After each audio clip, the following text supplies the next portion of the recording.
December 22, 1944. The Ardennes Forest, Belgium.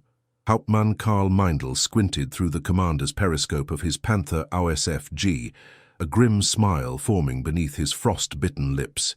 The morning fog was lifting. The American lines had broken. The Führer's grand offensive, the Wacht am Rhein, was surging forward through the frozen Ardennes. Victory felt within grasp. Identified targets at 1,100 meters, 3 o'clock, Meindl barked to his gunner. American vehicles, possibly supply trucks. Easy prey. The 45-ton Panther tank, pride of German engineering, creaked forward over the frozen ground, its massive 75mm gun tracking the distant shapes emerging from the dissipating mist. Meindl had survived 3 years on the Eastern Front. He knew what victory smelled like. The acrid gunpowder mixed with the sweet perfume of American petrol, 87 octane, a quality German tanks hadn't tasted in months. Driver, increase speed to 35 kilometers per hour. We'll flank them from the east, Meindl ordered. His crew responded with practiced efficiency. The Maybach HL-230 engine roared with the last of their fuel reserves. Just 43 gallons remained for the day's operations. They would need to capture American supplies by nightfall. Across the snow-dusted field, Lieutenant James McKinney of the 705th Tank Destroyer Battalion had other plans.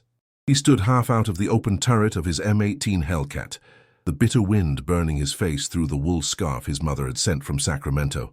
"Panther, 11 o'clock," McKinney whispered into his throat microphone. "Distance 200 yards and closing." "Jesus, Lieutenant," his driver, Corporal Ramirez, replied through the intercom. "They're in the open, they don't see us." "Radio the other cats," McKinney ordered. "Standard flanking maneuver. 3 minutes, gentlemen." The M18 Hellcat was the fastest tracked vehicle in the U.S. Army, capable of 55 miles per hour on good road surfaces and over 25 even in these conditions. At just 18 tons, nearly 1/3 the weight of the German Panther, it carried a 76mm gun that could penetrate 130mm of armor at 500 yards. What the Germans didn't understand, what Hauptmann Meindl could not comprehend as he ordered his gunner to load an armor-piercing shell, was the philosophy behind American armor doctrine. While German engineers obsessed over creating invulnerable fortresses of steel, American industry had taken a different approach: build fast, replaceable, and deadly vehicles that could be manufactured in staggering numbers. 5 Panthers moving southeast, sir," reported Staff Sergeant Wilson from the 2nd Hellcat. "They're conserving fuel, moving in staggered formation." For every Panther that rolled out of German factories in 1944, America produced nearly 9 M18 Hellcats. Ford Motor Company had converted civilian assembly lines to military production with breathtaking efficiency. A single factory in Detroit could produce 22 complete Hellcat hulls in a single 24-hour shift. Meindl spotted movement to his left. "Achtung! American armor!" But his warning came too late.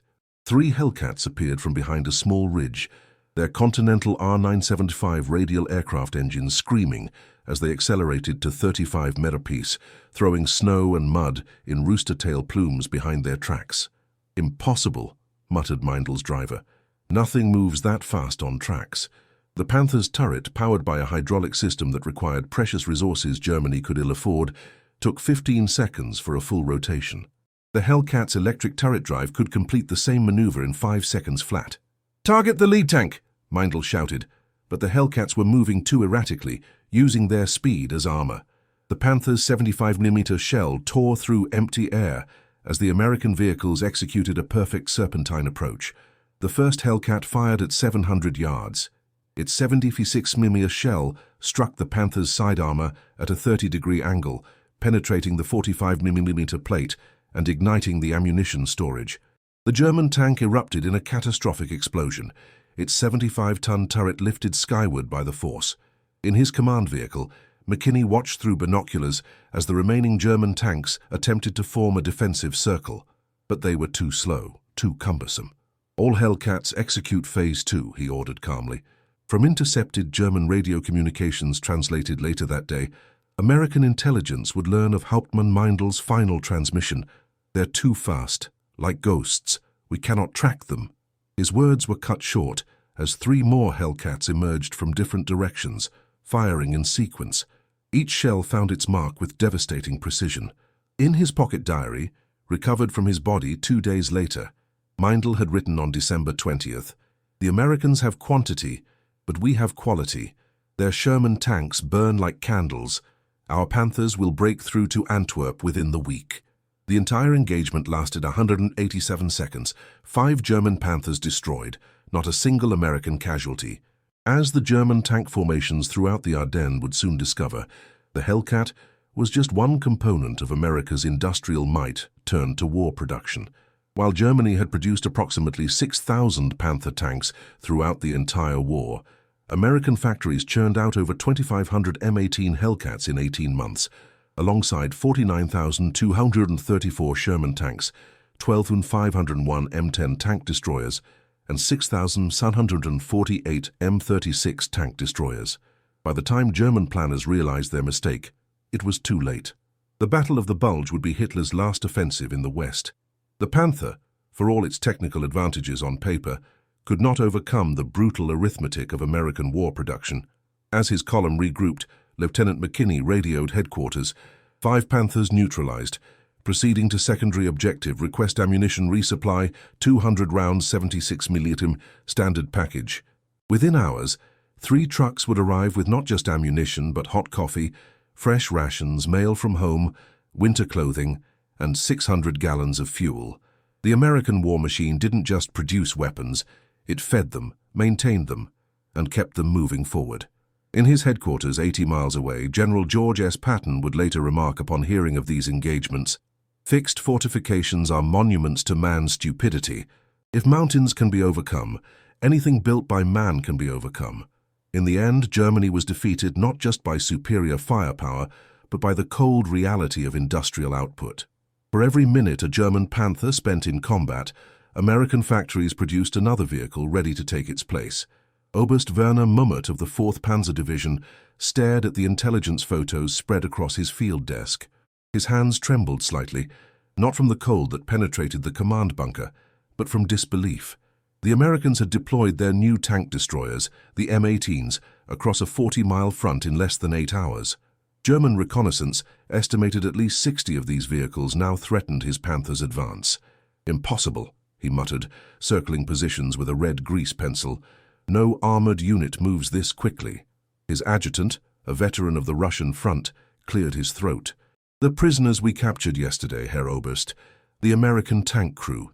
They said these Hellcats, as they call them, can travel 150 miles in a single day without mechanical failure." Mummert scoffed. "And you believe this American propaganda?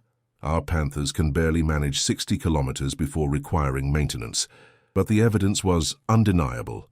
While German armor relied on rail transport for strategic movement, consuming 100 gallons of precious fuel per Panther for every 30 miles traveled under their own power, the Americans were deploying entire battalions using their own tracks, supported by an endless stream of fuel trucks. Across the lines, Captain Howard Brannan of the 704th Tank Destroyer Battalion surveyed the frozen landscape through his binoculars. Beside him, his executive officer plotted coordinates on a map illuminated by a shielded flashlight. "Supply convoys 20 minutes out," the XO reported, checking his wristwatch, a standard-issue Hamilton military chronometer. The American war machine had produced 27,000 such watches every month in 1944, bringing 1,200 gallons of fuel, 600 rounds of 76mm, and hot chow. Brannan nodded. "And the rest of the battalion?" "All 5 companies reported in, sir. 76 operational Hellcats, 4 in maintenance. They'll be back in action by morning." In the bitter December air, Brannan's breath formed clouds that disappeared into the darkness.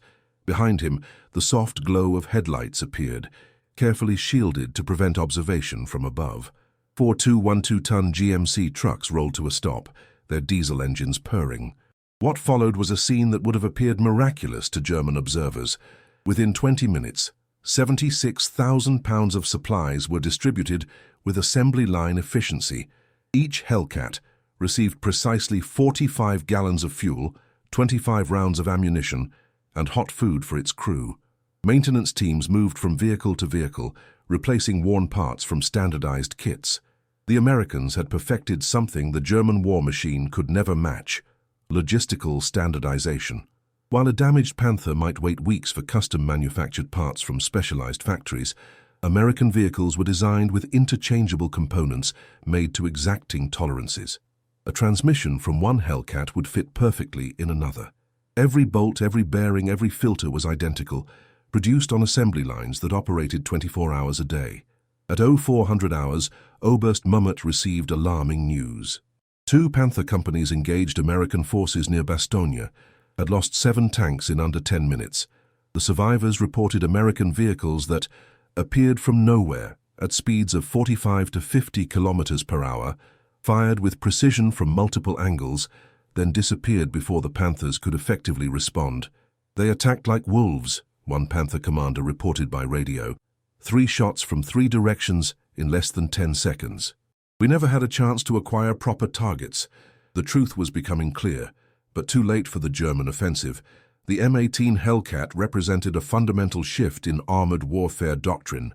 While German engineers had designed the Panther to win tank versus tank duels through superior armor and firepower, the Americans had created a system where victory came through mobility, coordination, and overwhelming numbers.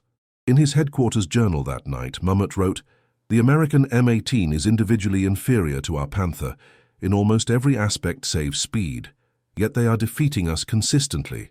Their tactics exploit our weaknesses and negate our strengths. We fight as knights. They fight as industrialists." Dawn brought more troubling reports. American air reconnaissance, powered by factories producing 96,000 aircraft in 1944 alone, had located the Panzer Division's fuel dumps. By 0900, P-47 Thunderbolts had destroyed 60,000 gallons of fuel, more than Germany could produce in a week. At his forward observation post, Captain Brannan received new orders. His Hellcats would join a counterattack against the exposed flank of Mummet's Panzers. "They're low on fuel," his intelligence officer explained, pointing to reconnaissance photos. "Their Panthers are restricted to defensive positions, conserving every drop. Most can't move more than 500 meters from their current location." The German tanks had become immobile steel pillboxes, precisely what they were never designed to be. The Panther's greatest strengths, its frontal armor and powerful gun, became irrelevant against enemies who could attack from any direction at will. At 1100 hours, 18 Hellcats from Brannan's battalion struck the German right flank, approaching at 40 minutes across frozen farmland. They fired on the move, their stabilizers allowing reasonable accuracy even at speed. Another technological advantage the Germans had dismissed as unnecessary. A captured German lieutenant later described the attack. "We heard their engines for perhaps 15 seconds before they appeared through the trees. By then, 3 of our Panthers were already burning. They fired, maneuvered, and fired again with a precision that seemed impossible at such speeds. It was as though they had rehearsed the attack dozens of times. In truth, they had. While fuel shortages had limited German tank training to an average of 30 miles per vehicle before deployment, American crews routinely practiced maneuvers covering hundreds of miles. The average Hellcat crew had fired over 200 practice rounds before entering combat. Their German counterparts often went to war having fired fewer than 20. By midday, Oberst Mummet ordered a general withdrawal. Of his 45 operational Panthers that morning, only 17 remained, and most of these were immobilized by mechanical failures or fuel shortages. The battle demonstrated the fundamental truth of modern industrial warfare. Quality could not overcome quantity when the quantity itself possessed sufficient quality. A Panther might defeat a Hellcat in a theoretical one-on-one engagement, but wars weren't won by theoretical engagements. They were won by systems, production systems, logistic systems, training systems that could deliver overwhelming force precisely where needed. At General Feldmarschall Model's headquarters, 30 kilometers behind the front, a grim assessment was underway. Hitler's prized offensive was faltering, not just from American resistance but from the fundamental asymmetry in industrial capacity now manifesting on the battlefield. "The Americans have deployed 5 new tank destroyer battalions to this sector in 72 hours, the intelligence officer reported, his voice flat with exhaustion. "Each battalion has approximately 70 operational M18s. Total count, approximately 350 vehicles." Model's weathered face remained impassive, but his fingers tightened around his coffee mug. "Real coffee, captured from American supplies. And our Panther strength. 117 operational Panthers across the entire front, Herr Feldmarschall, 62 immobilized awaiting parts or fuel. A brutal arithmetic was playing out across the snow-covered hills of the Ardennes. While German factories struggled to produce 25 Panthers per week, often cannibalizing existing vehicles for parts, American factories had produced the entire M18 fleet of 2,507 vehicles in just 18 months, alongside tens of thousands of other armored vehicles. What made this production miracle possible was something no German officer fully comprehended: the seamless conversion of civilian manufacturing to war production. The Buick Motor Division, which had been making family automobiles just 3 years earlier, now produced the M18's torsion bar suspension systems at a rate of 1,000 per month. The Continental Motors Corporation churned out 900 radial aircraft engines per month for Hellcats, while simultaneously producing engines for tanks, aircraft, and naval vessels. Major Hans Kessler, commander of a depleted Panther company, observed the American positions through his binoculars. His remaining 5 tanks were concealed in a wooded area, awaiting an increasingly unlikely counterattack order. Each vehicle had less than 20 gallons of fuel remaining, barely enough for 20 minutes of combat operations. "They're refueling again," Kessler noted with bitter amazement. Through his optics, he watched as American supply trucks moved efficiently between positions, topping off each Hellcat. "Third time today." His radio man looked up from his set. "Battalion reports no fuel resupply expected for at least 48 hours, Herr Major. Luftwaffe unable to protect the supply routes." What Kessler couldn't see, beyond his limited field of vision, was the vast network that kept American forces continuously supplied. Behind every frontline Hellcat stood a logistics chain stretching all the way back to Texas oil fields, through refineries producing 6 million barrels of fuel per day, onto ships protected by overwhelming naval power, across the Atlantic to French ports, and finally to the front via 6,000 trucks, themselves produced at a rate of 500,000 per year. In dramatic contrast, the Wehrmacht relied increasingly on horse-drawn transport. Over 650,000 horses served in the German army by 1944. Each animal required 10 kilograms of feed daily, food that could have nourished German civilians. The irony wasn't lost on veteran officers. Their modern blitzkrieg depended on transportation technology from the previous century. At 1500 hours, Kessler's position was compromised. His lookout reported engine sounds approaching from 3 directions. "Distance and speed?" Kessler demanded, scrambling into his command Panther. "Approaching at approximately 60 kilometers per hour from the northeast. 2 other groups flanking from northwest and east. Estimate contact in 2 minutes. 2 minutes. Kessler knew the Panther's turret rotation and targeting sequence required nearly 30 seconds to acquire a moving target. If the Americans were approaching from 3 directions simultaneously, his tanks could fire at most 2 rounds each before being overwhelmed. "Start engines." "Deploy in hedgehog formation," he ordered, knowing the command was futile. The Panther's engines, cold from fuel conservation, would need several minutes to reach operational temperature. By then, the Hellcats would be upon them. The first American vehicle crested a small hill 800 meters away, moving at what seemed an impossible speed across the frozen ground.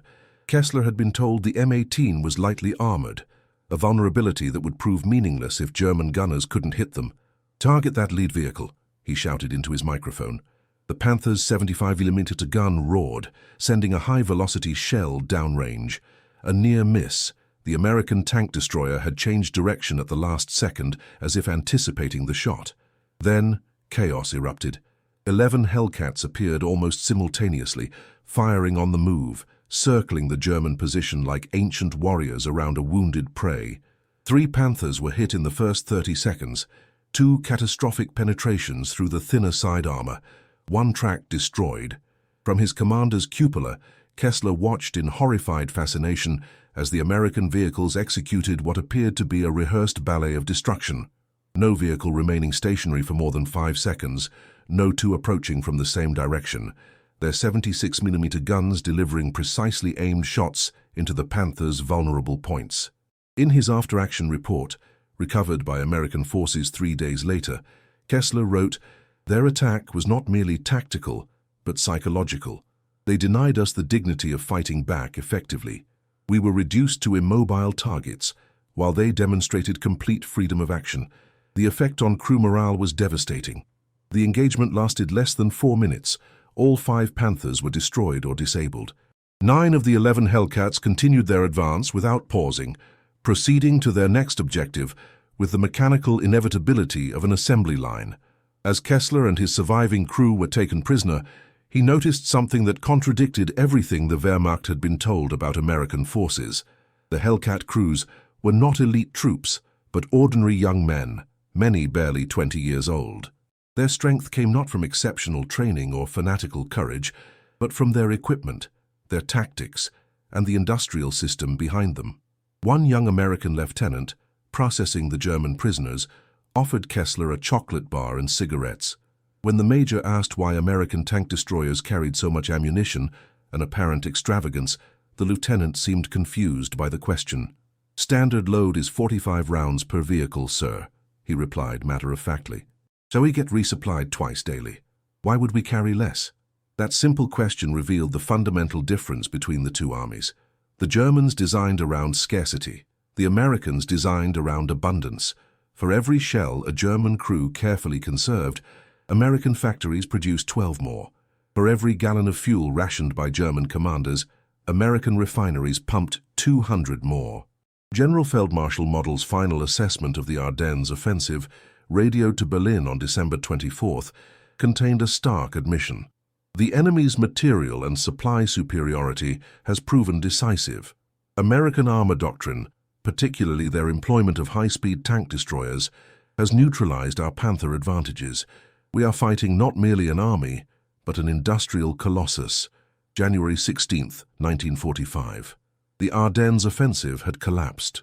Hitler's final gamble on the Western Front had failed, consuming irreplaceable German resources, 324 tanks and assault guns, 16,000 casualties, and most critically, 12 million gallons of fuel the Reich could not replace. At a prison camp near Liege, Hauptmann Franz Baker, once commander of a Panther company, sat across from an American intelligence officer. The contrast between them told the entire story of the war's industrial disparity. Baker's threadbare uniform hung loosely on his frame, while the American wore a pressed uniform with a leather jacket lined with sheepskin, one of 1.25 million such jackets mass-produced for U.S. forces. "Your Hellcats," Baker began, his voice hoarse from exhaustion. "We were told they were inferior, thin-skinned targets that would burn easily. This proved inaccurate." The American officer nodded, making notes on a standardized interrogation form, one of millions printed daily by U.S. Army facilities. "How would you compare them to your Panthers?" Baker laughed bitterly. "A meaningless comparison. Your single Hellcat might lose to our Panther in a frontal engagement at 1,000 meters, but you never attacked that way, and you never had just one." The German officer's observation cut to the heart of the matter. The Hellcat was never designed to win theoretical tank duels. It was created as part of a comprehensive system of warfare where victory came through mobility, numbers, and coordinated action. Later that day, Baker and other German officers were transported to a processing facility. The journey revealed another shock: the undamaged Belgian countryside. Farms operated normally. Civilians wore warm clothing. Shop windows displayed goods. The devastation that had become normal across Germany was conspicuously absent here, just miles from the front lines. "How is this possible?" a Panzer lieutenant whispered. "Where are the bomb craters? The ruins?" The answer was simple but overwhelming. While Germany faced 2,700 Allied bombers daily, the Luftwaffe had been reduced to fewer than 300 operational aircraft across all fronts. The Reich could no longer project power beyond its borders, while American industrial capacity enabled simultaneous offensives on multiple fronts. At a vehicle depot 20 miles behind American lines, Lieutenant Colonel Robert Brooks supervised the maintenance of his battalion's Hellcats. The scene would have appeared miraculous to German observers: 37 vehicles undergoing simultaneous repairs, each receiving identical parts from standardized kits. "How many operational?" Brooks asked his maintenance officer. 62 fully operational, sir. 8 requiring track replacement. Parts arrived this morning. 4 with engine damage. We've swapped in new power plants on 2. The others will be ready by 0600 tomorrow. Every vehicle will be combat ready within 18 hours.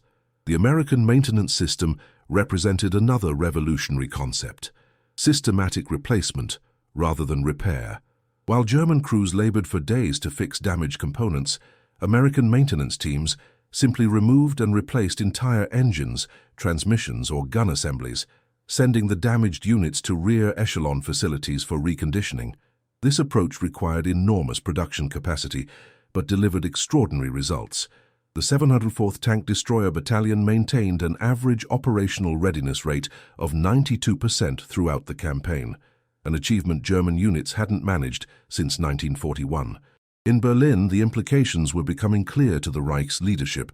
A classified OKW assessment, captured after the war, stated, "American armored doctrine emphasizes not the superiority of individual vehicles, but the coordination of adequate vehicles in overwhelming numbers." Their M18 Hellcat program demonstrates this philosophy perfectly, trading armor protection for speed and numbers with devastating effectiveness. By the third week of January, American forces had regained all territory lost during the Ardennes offensive. The 704th and 705th Tank Destroyer Battalions, spearheading the counterattack, had destroyed 98 German armored vehicles, including 37 Panthers and 14 Tigers, while losing only 17 Hellcats. The German tanks, designed to dominate battlefields through superior firepower and protection, had been rendered strategically irrelevant, not by a superior tank, but by a superior system of warfare. As American forces pushed toward Germany, interrogations of captured German tankers revealed a psychological dimension to the defeat. Many had entered combat believing in the qualitative superiority of German engineering, a belief fostered by Nazi propaganda and initially confirmed by combat experience against early Allied tanks. The M18 Hellcat had shattered this confidence. Oberst Heinrich Lippert, a tank regiment commander, captured near St. Vith, wrote in his personal journal, "The Americans have changed the rules of the game. Their Hellcats strike from nowhere, fire and vanish, often before our turrets can rotate to face them. My gunners report tracking shells approaching at over 2,800 feet per second. We face not just an enemy, but a different concept of warfare, one based on industrial tempo rather than martial prowess." As American forces pushed into Germany itself, the full extent of the industrial mismatch became apparent. While German civilians used wooden shoes and boiled nettles for sustenance, American supply depots overflowed with material. A typical Hellcat crew received weekly packages containing cigarettes, chocolate, coffee, fresh uniforms, magazines, and personal items, all transported 4,000 miles from American factories.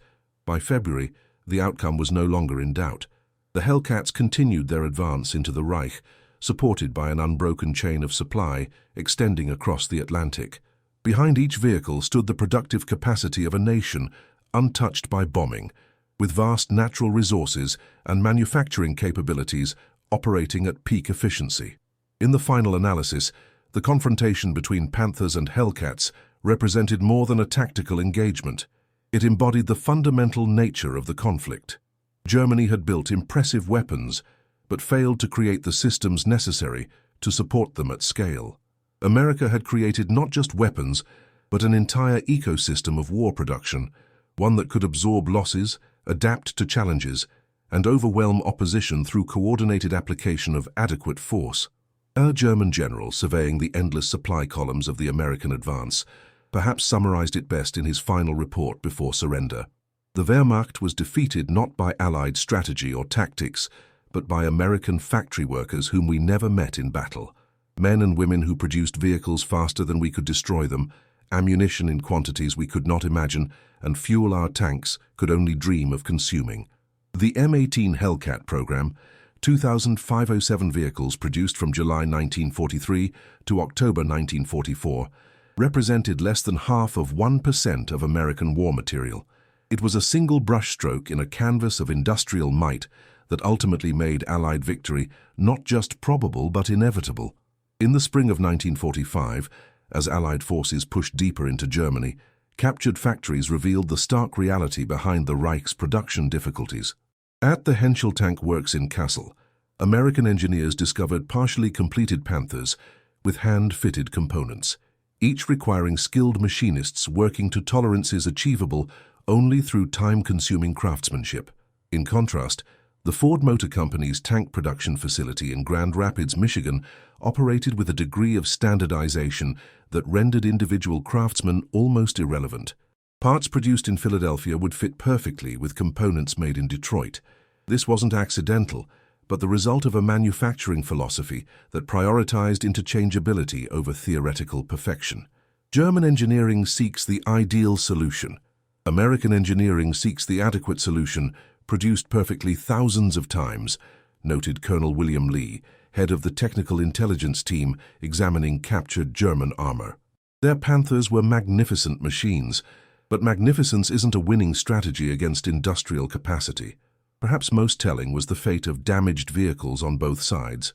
By 1945, the German army could recover and repair only 28% of Panthers damaged in combat. The remainder became permanent losses. American forces, with their standardized parts and forward maintenance battalions, returned 82% of damaged Hellcats to service, often within 24 to 48 hours. In post-war analysis, German General Heinz Guderian acknowledged this fundamental miscalculation. We built our strategy around weapons that could only be produced in limited numbers. The Americans built their weapons around a strategy that emphasized overwhelming mass production. Their approach proved superior. When American occupation forces examined German strategic planning documents, they discovered that Nazi leadership had fundamentally misunderstood the nature of modern industrial warfare. They had planned for a series of decisive battles won through superior technology and tactical brilliance, a 19th century approach to a 20th century conflict. What they faced instead was a war of production capacity, where initial setbacks merely accelerated American manufacturing rather than crippling it. The legacy of this industrial mismatch extended far beyond military history. It established an American approach to problem solving that would dominate the post-war world: standardization, mass production, and the creation of robust systems rather than perfect individual components. If you found this historical analysis interesting, hit the subscribe button for more deep dives into how industrial capacity shaped World War II outcomes.